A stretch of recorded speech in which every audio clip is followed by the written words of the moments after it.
आज नई दिल्ली में भारतीय जनता पार्टी के गठबंधन नेताओं के साथ हुई गृह मंत्री अमित शाह की मुलाकात के बाद 1 अगस्त से आमरण अनशन में बैठे हुए दार्जिलिंग अखिल भारतीय गोरखा लीग के महासचिव एसपी शर्मा ने भी अपना आमरण अनशन आज समाप्त कर दिया है। राजू बिष्ट के विशेष आग्रह के बाद उन्होंने इस आमरण अनशन को समाप्त किया। इस पूरे उनकी समाप्ति की जो जानकारी है वह भारती तामाङ जो पार्टी के अध्यक्ष भी है उन्होंने मीडिया के साथ साझा की। आज हाम्रो जनरल सेक्रेटरी हाम्रो श्रीमान एसपी शर्माको ज्यूको जुन अनसन बस्नु भएको छु त्यसको आज म खुला भएको घोषणा गर्दछु। यहाँबाट तपाईहरु सबैलाई जनाउँदछु कि हाम्रो जुन पहल थियो त्यो अब त्यसको सकारात्मक पहल उताबाट आएको हुनाले हामी खुसी साथ आज यो उसको घोषणा गर्दछु यहाँबाट। अनि बाँकी हामीले यहाँ उपाध्यक्षले भन्नुहुन्छ ल।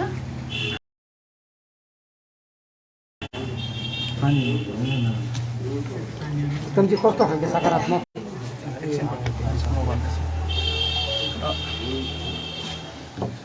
सर्वप्रथम सम्पूर्ण प्रेस मिडियाका साथीहरूलाई हतार यसरी राति हुँदो यहाँसम्म आइदिनु भएकोमा हाम्रो घोषणा सुन्नको निम्ति हाम्रो यो प्रेस जुन चाहिँ कार्यक्रम थियो त्यसलाई सफलीभूत बनाइदिनको निम्ति जति पनि यहाँ आइदिनु भएको छ यहाँहरूलाई धेरै धेरै धन्यवाद। जुन चाहिँ अब उहाँको जिज्ञासा थियो हाम्रो एकजना पत्रकार साथीको कसरी भयो भन्ने कुरो आज अहिलेभन्दा केही घन्टा अगाडि मात्रै हाम्रो सांसद राजु बिष्टज्यूले एउटा आधिकारिक घोषणा गर्नुभएको छ।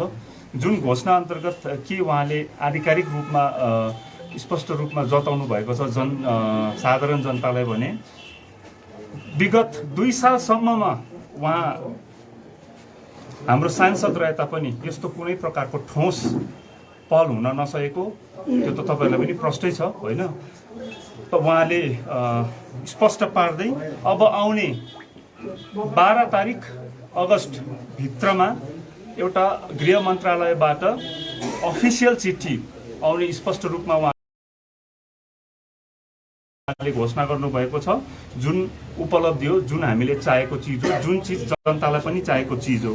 अनि अर्को यो चिजहरू अफिसियल लेटरको कुरा हामीले कहिलेदेखि गर्दै आएको भन्ने कुरो सम्पूर्ण पत्रकार साथी अनि जनसाधारणलाई थाहा भएको कुरो। गोर्खा लीगले अफिसियल लेटरको कुरा विगतदेखि नै विगतको जुन चाहिँ फोटो सेसन थियो त्यहाँदेखि नै उठाएको कुरो। अनि अफिसियल लेटर गृह मन्त्रालयबाट आउने उहाँले स्पष्ट रूपमा आधिकारिक घोषणा गर्नुभएको छ।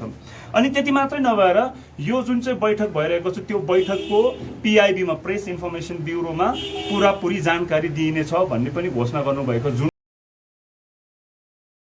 कुरो एकदमै अफिसियल हो, जुन कुरो हामीले चाहेको हो, जुन कुरो जनतालाई चाहिएको कुरो यो बैठक अफिसियल लेटरको आधारमा हुन्छ अनि यसको अफिसियल रेकर्ड पनि बनिन्छ। त्यति मात्रै नभएर उहाँले यो जुन चाहिँ बैठक छ यो पर्मानेन्ट पोलिटिकल सल्युसनको विषयमा हुनेछ अनि यसमा 3वटा पक्षका नेतृत्वहरूलाई लिएर स्टेक होल्डरहरूलाई लिएर प्रतिनिधिहरूलाई लिएर राज्य केन्द्र अनि लोकल रिप्रेजेन्टेटिभ हाम्रो यहाँको यी 3 पक्षलाई बोलाएर त्रिपक्षीय आधिकारिक बैठक हुनेछ भनेर उहाँले घोषणा गर्नुभएको छ।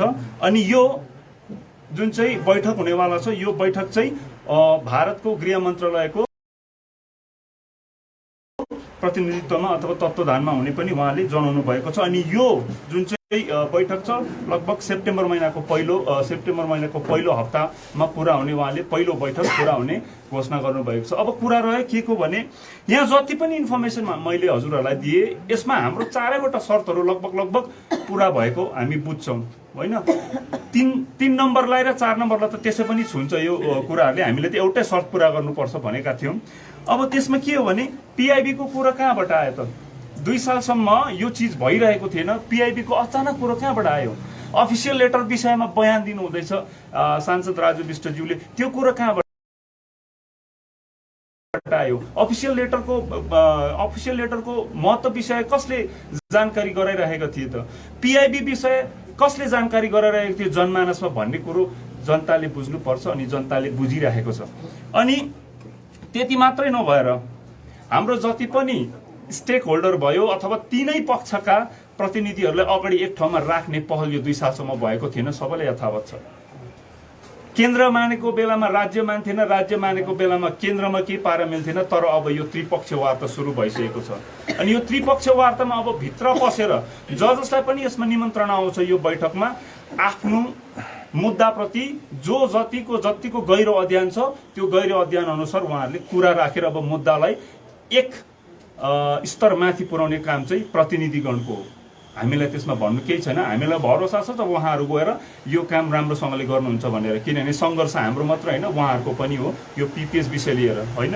अनि अब यसको साथसाथमा म अरू के कुराहरू राख्न चाहन्छु भने हामीले यो जुन चाहिँ घोषणा भएको छ आधिकारिक घोषणा, हामीलाई उत्तर आओस् नआओस् यो आधिकारिक घोषणा जनताको लागि थियो नि, यो प्रश्नहरू पनि जनताकै प्रश्न थियो। अब जनतालाई त्यसरी आधिकारिक घोषणा भइसकेपछि अब हामीले हाम्रो अनसनलाई अगाडि बढाउने कुनै औचित्य रहँदैन र हामी मान्छौँ हामीले जुन पहल सुरु गरेका थियौँ जनआकाङ्क्षाको पक्षमा त्यो पहल आज सफल भएको हामी मान्छौँ, किनभने विगत 2 वर्षभित्र नभएको घोषणा आज पहिलोपल्ट भएको छ। यो सबैले सोच्नुपर्ने विषय भएको छ। तर हामीले क्रेडिट पाउनुपर्छ, क्रेडिट सबै हामीलाई जान्छ हाम्रो कारणले भन्ने चाहिँ पटक्कै होइन। क्रेडिट जान्छ, credit goes to Raju Bisht, हामीलाई त्यसमा केही लिनु दिनु छैन। Credit goes to Raju Bisht, उहाँले पहल गर्नुभयो, प्रतिनिधि हुनुको भूमिका उहाँले आज निभाउनु हुँदैछ। तर भूमिका निभाउनुको निम्ति हामीले प्रश्न गर्न सिक्नुपर्छ। हामी जनतालाई, जनसाधारणलाई अनि हरेक क्षेत्रीय दलहरूलाई यही भन्न चाहन्छु, यदि हामी मुद्दाको पछाडि भाग्ने हो भने प्रश्न गर्न सिक्नुपर्छ। अन्धो भरोसा गरेर हुँदैन। हामीले प्रश्न गरे बापतै यस्तो प्रतिक्रिया, सकारात्मक प्रतिक्रिया आउँछ भन्ने हामी जनता समक्ष यो सन्देश राख्न चाहन्छौँ। त्यति मात्रै नभएर यहाँका विभिन्न स्तरका नेतृत्वहरू सबैजनालाई प्रश्न राख्ने बानी गरौँ, प्रश्न उठाउने बानी गरौँ, जनआकाङ्क्षाको पक्षमा, जनहितको पक्षमा प्रश्न उठाउन सिकौँ भन्ने सन्देश पनि दिन चाहन्छौँ। अनि त्यसै गरेर जति पनि विभिन्न तबकाका महानुभावहरू आएर हाम्रो यो कार्यक्रमलाई समर्थन दिनुभयो,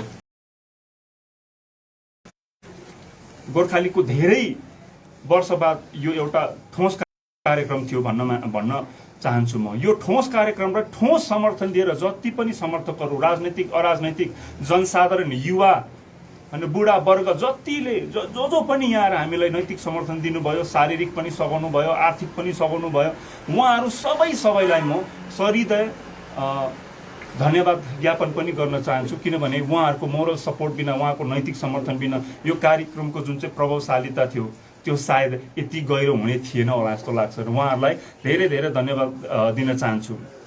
त्यति मात्रै नभएर अदृश्य रूपमा होइन, यहाँ सशरीर नआए तापनि जतिजना व्यक्तित्वहरूले आफ्नै ठाउँमा बसेर आफ्नो आफ्नो हिसाबले कसैले पोस्टरिङ गर्नुभयो, कसैले सोसियल मिडिया मार्फत यो कार्यक्रमलाई समर्थन जनाउनु भयो, त्यस्ता समर्थकहरू, त्यस्ता शुभचिन्तकहरू अनि त्यस्ता यो कार्यक्रमको समर्थकहरूलाई पनि हामी सहृदय धन्यवाद भन्न चाहन्छौँ।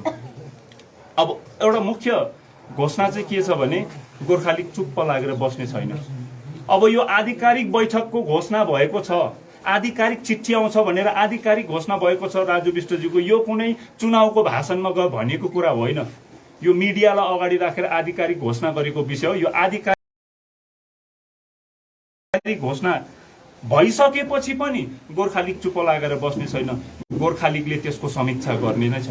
आउने दिनहरूमा यो कार्यक्रमको, यो बैठकमा के चर्चा भयो, चर्चा पछिको निर्णयहरू कस्तो थियो, के रेजोल्युसन पास भएको छ, यो सबै कुराहरूमा गोर्खालीगले प्रश्न अझै उठाउनेछ र उठाउने कर्तव्य पुरा गर्नेछ। विपक्ष हुनुको नाताले, यहाँको स्टेक होल्डर हुनुको नाताले अनि गोर्खा हितमा उठेको पार्टी हुनुको नाताले गोर्खालीगले प्रश्न उठाउने जुन चाहिँ प्रथा छ त्यसलाई बन्द गर्ने छैन। एउटा कुनै प्रश्न छैन। जुन चाहिँ अब पिपिएसको लागि वार्ता सुरु भयो तर अहिले पिपिएस के हो त्यो खुलेर कसैले भन्न सकेको छैन र केन्द्र सरकारको पनि राज्यभित्रकै पिपिएस हो भन्ने खालके अब राज्यले पनि पिपिएस दिन्छु भन्नुभएको थियो, केन्द्रले पनि भन्नुभएको छ, हाम्रो स्टेक होल्डरहरू पनि जाँदैछ। अब राज्य र केन्द्रले भन्छ होला नि त उनीहरूको पिपिएस के हो, हाम्रो पिपिएस गोर्खाल्यान्ड हो भनेर भन्ने काम चाहिँ प्रतिनिधिगणको, जसले प्रतिनिधित्व गरेर त्रिपक्षीय वार्तामा बस्न जाँदैछ, हामीले प्रतिनिधित्व गर्नुहुँदैछ, हाम्रो जनआकाङ्क्षालाई प्रतिनिधित्व गर्नुहुँदैछ। उहाँहरूको उत्तरदायित्व हो हाम्रो पिपिएस के हो भनेर राज्य अनि केन्द्रलाई बताउने, निर्धक्क भएर बताउने, त्यसको आधारहरू बताउने, त्यसको पूर्वाधारहरू बताउने, त्यसको जुन चाहिँ फ्युचरमा राष्ट्रलाई कति फाइदा हुन्छ हाम्रो पिपिएसले भन्ने कुरोहरू जनाउने बुझाउने काम हाम्रो प्रतिनिधिगणको। अब प्रतिनिधिगणले कस्तो प्रभावशाली ढङ्गले गर्न सक्छ, कति प्रभावशाली ढङ्गले त्यो कुरा राख्न सक्छ भन्ने कुरो त्यही दिनले बताउँछ।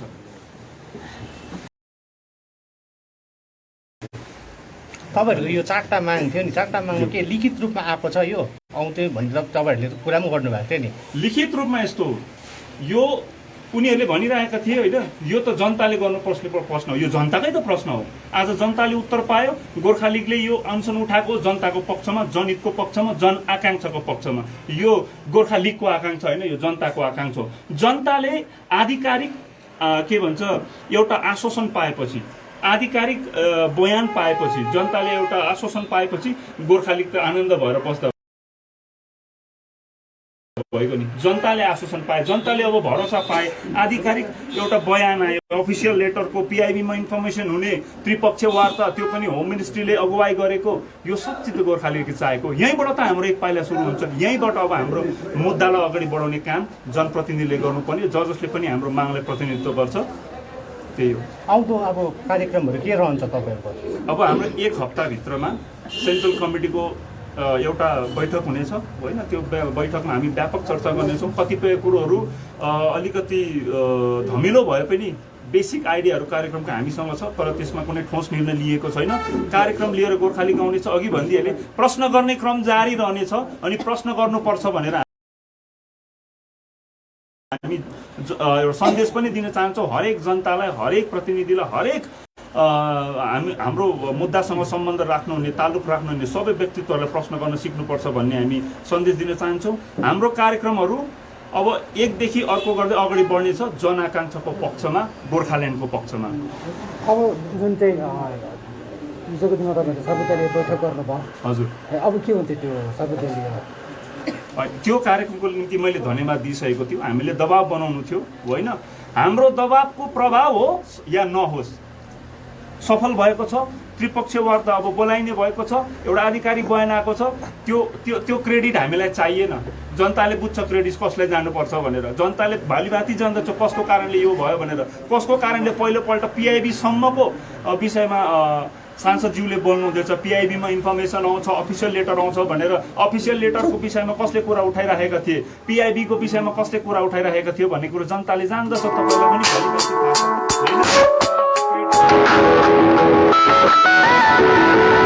छ, त्यति मात्रै हो। यो अनसन सँगसँगै त्यो अल पार्टीको पनि सकिएको थियो। अब अल पार्टीको यस्तो हो, यो अनसनको औचित्यलाई बुझेर अल पार्टी मिटिङ गरेको थियो। दबावलाई अझै बढाउनुको निम्ति, अनसनको प्रभावलाई अझै बढाउनुको निम्ति गरिएको बैठक थियो। अनि आजदेखि लगभग अलिअलि गर्दै कार्यक्रमहरू अगाडि आउन थालेको थिए, तर अब बिचमा यस्तो प्रकारको खुसीको खबर आएपछि, जनआकाङ्क्षाको पक्षमा आधिकारिक बयान आइसकेपछि अब अनसनलाई अगाडि बढाउने कुनै औचित्य रहँदैन। त्यसै कारणले नै आज अनसनलाई यही नै टुङ्ग्याएको घोषणा गर्नको निम्ति अल पार्टी भएर तपाईहरु काम गर्नु हुँदैन। अब अल पार्टी हुँदैन। अब त आफ्नो यो आमरण अनसनले एक गराएको थियो। आमरण अनसनको धेरै एस्पेक्टहरू छ होइन, गोजामुमा 1 र 2 पटक्कै नमिल्ने, तर कजको लागि त मिल्नु हुँदो रहेछ नि त। यो अनसनले धेरैवटा कुराहरू नयाँ कुराहरू डेभलप गरेको छ, यो राजनीतिक नयाँ संस्कारलाई सुरु गरेको छ भन्नुहोस्। 1 र 2 पटक्कै नमिल्ने, यो नमिल्ने त्यो नमिल्ने, तर आज आएर एउटा प्लेटफर्ममा आएर युवा नेतृत्वहरू आएर, तपाईहरुको जानकारीको लागि सबै पक्षबाट हामीले युवा नेतृत्व बोलाएका थियौँ। युवा किनभने नयाँ संस्कार स्थापित गर्न चाहन्छ गोर्खा लिगले। त्यसै कारणले युवा नेतृत्वलाई मात्रै, प्रतिनिधिलाई मात्रै हामीले हिजोको अल पार्टी मिटिङमा बोलाएका थियौँ र युवाहरूको बैठक अनकन्भेन्सनल भए पनि एकदमै सौहार्दपूर्ण, कुनै रिस राख्बिन एकदम प्रोडक्टिभ डिस्कसन भएको थियो। हामी चाहन्छौँ यो संस्कार अब अगाडि बढोस् भन्ने चाहन्छौँ। धन्यवाद।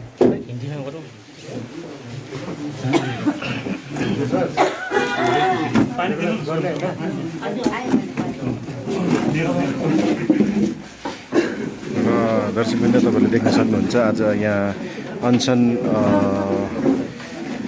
स्टप हुनेको घोषणा अहिले भर्खरै मात्र सुन्नुभयो। अनि यहाँनिर तपाईँले यहाँ दृश्य देख्नु भइरहेछ यहाँ अनसन स्थलको।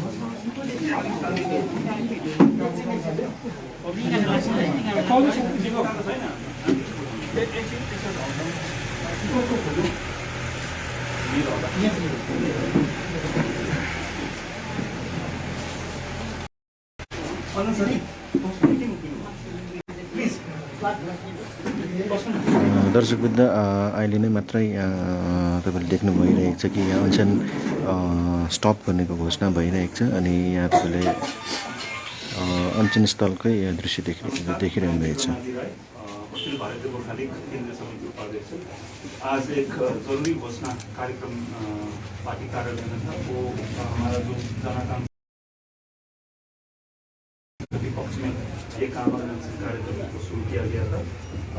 जितने भी शर्तें हमने सांसद राजू बिष्ट जी के आगे रखे थे वो उनमें से कई शर्त को संबोधित करते हुए उन्होंने विभिन्न आधिकारिक घोषणाएं की है, जिसमें सबसे पहले तो जो हमने बार बार आवाज उठाया है कि कोई भी अगर बैठक होता है, कोई भी सभा बुलाया जाता है तो केंद्र सरकार के पक्ष से, तो आधिकारिक चिट्ठी आना बहुत जरूरी है। बिना आधिकारिक चिट्ठी के जितने भी सभाएं हुए हैं अभी तक उसका कोई आधिकारिक जो वैधता है वो नहीं रहता है। तो इसीलिए हमने आधिकारिक चिट्ठी का मुद्दा को भी एक मुद्दा बनाया था उसके ऊपर। और उससे भी इम्पोर्टेंट क्या था, पीआईबी जो पीआईबी में इंफॉर्मेशन जितने भी रहते हैं वो सब सारी की सारी इंफॉर्मेशन आधिकारिक जो सभा होता है, बैठक होता है, उन्हीं बैठकों का जो इंफॉर्मेशन है पीआईबी में मिला जाता है। और सांसद राजू बिष्ट जी ने इसको भी बड़ी स्पष्टता के साथ आगे रखा है कि इस बार जो बैठक होने वाला है त्रिपक्ष उसका जो इंफॉर्मेशन है वो पीआईबी में मिलेगा। ये एक आधिकारिक बैठक होगा। और जो मुद्दा हमारा भी मुद्दा है, हमने बार बार ये कहा है कि आप पीआईबी में आपका जो बैठक है उसमें इंफॉर्मेशन क्यों नहीं मिल रहा है। ये मतलब ये आधिकारिक बैठक है ही नहीं। आप आधिकारिक बैठक करो, ऐसे जाके फोटो सेशन करवा के आप फोटो खींच के ये नहीं हो सकता। हमारा जो मुद्दा है वो आगे नहीं बढ़ सकता। हमने ये रखा था, उसको भी संबोधित किया गया है। और त्रिपक्षीय ये बैठक होगा सितंबर का जो पहला सप्ताह है उसके आसपास। ये जो त्रिपक्षीय बैठक है वो बुलाया जाएगा गृह मंत्रालय के पक्ष से, जिसमें 3 पक्ष है, एक राज्य पक्ष और केंद्र से, और यहाँ का जो हमारा स्थानीय प्रतिनिधिगण है वो भी वहाँ पे जाएंगे। तो यही हमारा मांग था, यही होना था। हम चाहते थे यही हो। जन पक्ष में अगर तो आधिकारिक रूप से करे, ये कोई नाटकबाजी ना हो, ड्रामेबाजी ना हो कि चिट्ठी कुछ भी नहीं है, आप फोटो खिंचवाए, आए, चाय पिए, प्रोडक्टिव डिस्कशन कभी नहीं होता था। लेकिन इस बार होगा, हम मानते, क्योंकि ये राजू बिष्ट जी का कोई चुनावी रैली में कहा गया बात नहीं है। ये प्रेस के सामने एक आधिकारिक घोषणा है। और इसके लिए हम इंतजार कर रहे थे 2 सालों से, और हमने ये आज अनशन इसीलिए उठाया कि जितने भी हमारे शर्तें थे, 4 शर्तें, इसमें से 2-3 शर्तों को ये जितने भी घोषणाएं वो संबोधित करता है। हालांकि हम उनके तरफ से हमें कोई चिट्ठी आधिकारिक नहीं है, आधिकारिक चिट्ठी नहीं आए, फिर भी हमारा जो जन आकांक्षा था वो जनता का आकांक्षा है। दर्शकवृन्द, तपाईँले यहाँ अनसनको दृश्य देखिरहनु भएको छ, जहाँ अब अनसन स्टप गर्नेको घोषणा भइसकेको छ। किनभने राजु बिष्टको तर्फबाट यहाँ रिक्वेस्ट या त रिप्लाई आएको अगले जो खबर आएको छ। पार्टी का केंद्र समिति का बैठक बुलाया गया है। हम व्यापक चर्चा करके आगे का जो कार्यक्रम है वो चलता रहेगा। और वो सारे के सारे कार्यक्रम जन आकांक्षा के पक्ष में और गोरखालैंड के पक्ष में ही होगा। हमारा जितना भी कार्यक्रम रहेगा। राजू बिष्ट जी ने आप लोगों से कोई संपर्क अभी तक संपर्क नहीं है, लेकिन संपर्क करने का जरूरत भी नहीं है, क्योंकि उसने जनता के पक्ष में काम किया। बस उनको क्रेडिट मिलेगा। क्रेडिट हमको नहीं चाहिए। उन्होंने काम किया है, उनको क्रेडिट मिलना चाहिए। वो रिप्रेजेंटेटिव है। उन्होंने, हमें लगता है पहली बार एक र दर्शकवृन्द, तपाईँलाई फेरि लाइभ भिडियो ल्याउनेछौँ यो अनसनको स्थलबाट। लेकिन ये सबको पता है पीआईबी का आज बयान क्यों आ रहा है, किसने उठाया पीआईबी का मुद्दा, जो आज पीआईबी के बारे में हमारा सांसद बोल रहे हैं, किसने उठाया ऑफिशियल लेटर का, आधिकारिक चिट्ठी का जो विषय है, किसने उठाया था, ये जनता को भली बात ही पता है, वो भी पता है। तो आधिकारिक चिट्ठी आए ना आए, जनता के पक्ष में, जन आकांक्षा के पक्ष में एक पहल किया गया, उसको हम स्वागत करते हैं। इसीलिए आज का जो हमारा जो आमरण अनशन है वो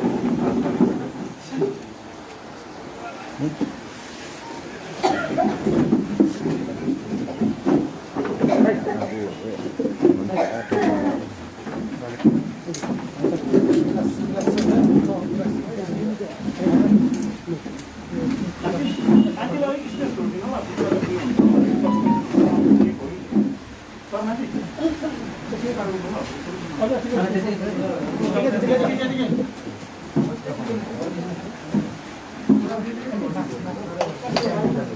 दर्शकवृन्द तपाईँलाई अनसन स्थलको दृश्य देखिरहनु भएको छ जहाँ अनसनको स्टप भएको घोषणा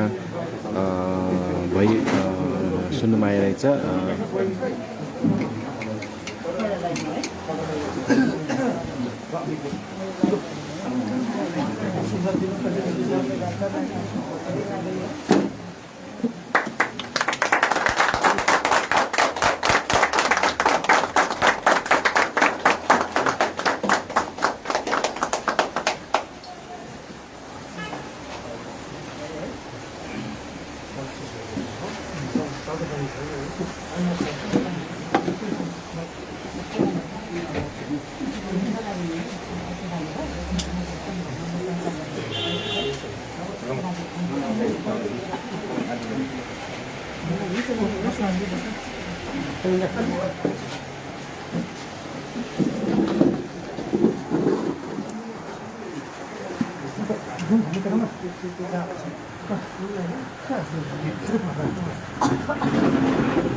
तपाईँ के भन्न चाहनुहुन्छ?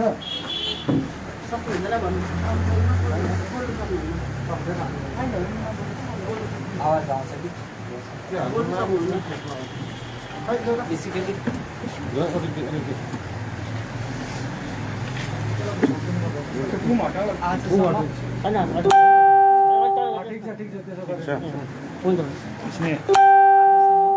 जति पनि बैठकहरू भयो त्यो कुनै बैठक अफिसियल थिएन। त्यो कुनै बैठकको तपाईँ मिडियाकर्मीहरू हुनुहुन्छ सर्च गर्नुभयो भने पिआइबीमा कुनै जानकारी पाउनु नेताहरूले जहिले पनि फोटो खिच्यो अनि यहाँ पब्लिसिटी हुने होइन। So this is first time in the हाम्रो डिमान्डको लागि कि मिटिङ राख्नुभन्दा अगाडि मिटिङको अफिसियल लेटर आउँछ अनि मिटिङको पिआइबीमा जानकारी हुन्छ। So this is big achievement for public. जनताले प्रश्न गर्नुपर्छ, प्रश्न गर्यो भने सही ठाउँमा काम हुन्छ, सही ठाउँमा काम हुन्छ। अनि यो पहिलो उदाहरण हो अनि यसको लागि सबै जनतालाई बधाई छ भन्न चाहन्छु। बाँकी यसको लागि हामी सबैजनाले प्रयास गऱ्यौँ, आफ्नो पक्षबाट भइहाल्छ। Credit goes to all. दिल्लीमा बैठक हुँदैछ, त्यसमा तपाईँहरू जानुहुन्छ, पार्टिसिपेट गर्नुहुन्छ? जानु नजानु मैले अघि भनिहालेँ। उहाँहरूले अफिसियल लेटर पठाउनुहुन्छ, अफिसियल लेटरमा इन्क्लुड छ भने हामी जान्छौँ, अफिसियल लेटर आएन भने जाँदैन। हामीले पहिले भन्दैछौँ कुनै पनि मिटिङमा यो संवेदनशील विषय हो, इम्पोर्टेन्ट विषय हो, महत्त्वपूर्ण विषय हो, लेटर बिना जानु हुँदैन। हाम्रो नेताहरू फोन कलको भरमा पहिला जान्थ्यो, हामीलाई प्रब्लम त्यही थियो। अब लेटरको भरमा जान्छ, हामीलाई पनि लेटर आउँछ भने हामी जान्छौँ, लेटर आएन भने जान्छौँ।